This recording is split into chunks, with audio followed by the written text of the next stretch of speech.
Imaginez les salles majestueuses du palais de Pharaon. Des colonnes monumentales s'élèvent vers un plafond perdu dans l'ombre, la lumière vacillante des torches jetant des éclats dorés sur les hiéroglyphes gravés.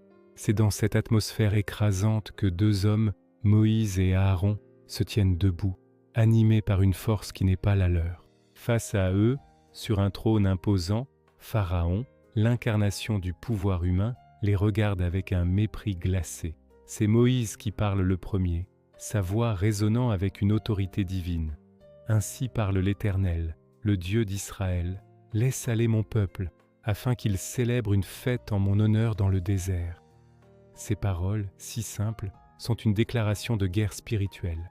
Elles opposent la volonté du Créateur de l'univers à celle d'un simple mortel, aussi puissant soit-il. La demande n'est pas une supplique, mais un ordre divin transmis par ses messagers. La réponse de Pharaon est un défi direct, une question empreinte d'arrogance.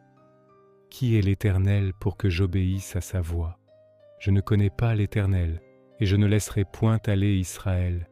Pour Pharaon, considéré lui-même comme un dieu, l'idée même d'une autorité supérieure est inconcevable. Il rejette non seulement la demande, mais aussi l'existence même de celui qui l'a formulée.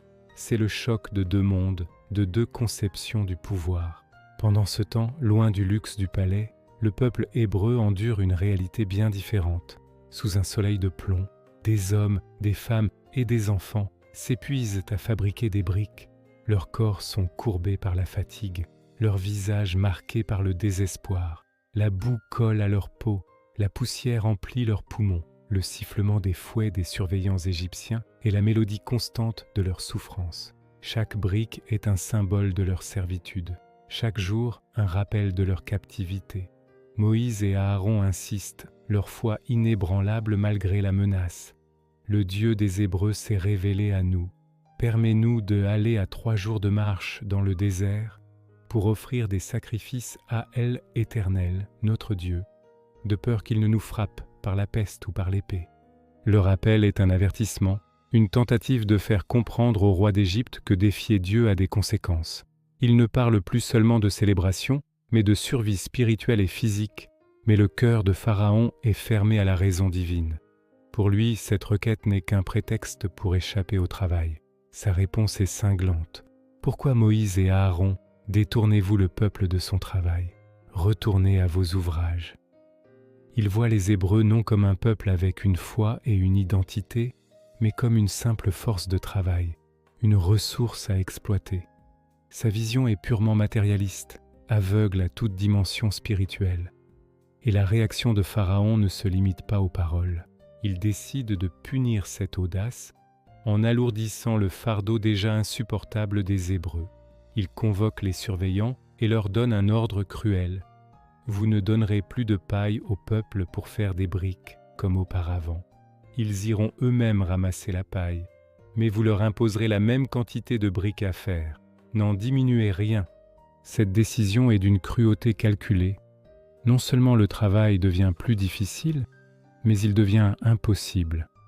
Comment produire la même quantité de briques sans le matériel nécessaire? C'est une condamnation au surmenage et à l'échec conçue pour briser leur esprit. Pharaon explique sa stratégie sans détour. Car ce sont des paresseux. Voilà pourquoi il crie « Allons offrir des sacrifices à notre Dieu, que le labeur pèse sur ces hommes, afin qu'ils s'y attachent et qu'ils ne prêtent plus attention à des paroles de mensonge. » Il cherche à les noyer dans le travail, à les occuper si intensément qu'ils n'auront plus la force ni le temps de penser à la liberté ou d'écouter les promesses de leur Dieu. Il croit pouvoir étouffer l'espoir sous le poids de l'oppression. C'est la tactique de tous les tyrans, écraser le corps pour asservir l'âme. Les surveillants égyptiens exécutent l'ordre avec zèle, parcourant les chantiers et criant au peuple, ainsi parle le Pharaon, « Je ne vous donne plus de paille. Allez vous-même vous en procurer là où vous en trouverez, car rien ne sera diminué de votre travail. » La nouvelle se répand comme une onde de choc. Le peuple, déjà épuisé, est maintenant confronté à une tâche impossible. Il se disperse dans les champs pour ramasser du chaume, une paille de mauvaise qualité, tout en sachant que les coups de fouet pleuvront s'ils ne remplissent pas leur quota. L'oppression atteint un nouveau sommet, la souffrance devient plus profonde. Cette histoire, vieille de plusieurs millénaires, résonne encore aujourd'hui. Elle nous rappelle la lutte éternelle entre la foi et le pouvoir tyrannique, entre l'espérance de la libération et la brutalité de l'oppression. Le refus de Pharaon n'est pas la fin de l'histoire, mais le début d'une confrontation spectaculaire. C'est dans les ténèbres les plus profondes que la lumière de Dieu est sur le point de briller de la manière la plus éclatante. Ce premier affrontement pose les bases de ce qui va suivre. Chaque brique fabriquée dans la douleur, chaque coup de fouet injuste, chaque larme versée devient un cri qui monte vers le ciel.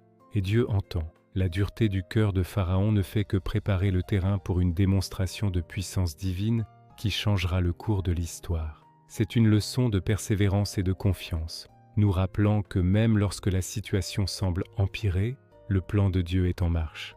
Merci d'avoir regardé. Si ce message vous a touché, n'hésitez pas à aimer la vidéo, à la partager et à vous abonner pour suivre la suite de ce récit extraordinaire. Que la foi qui animait Moïse et Aaron puisse nous inspirer dans nos propres combats.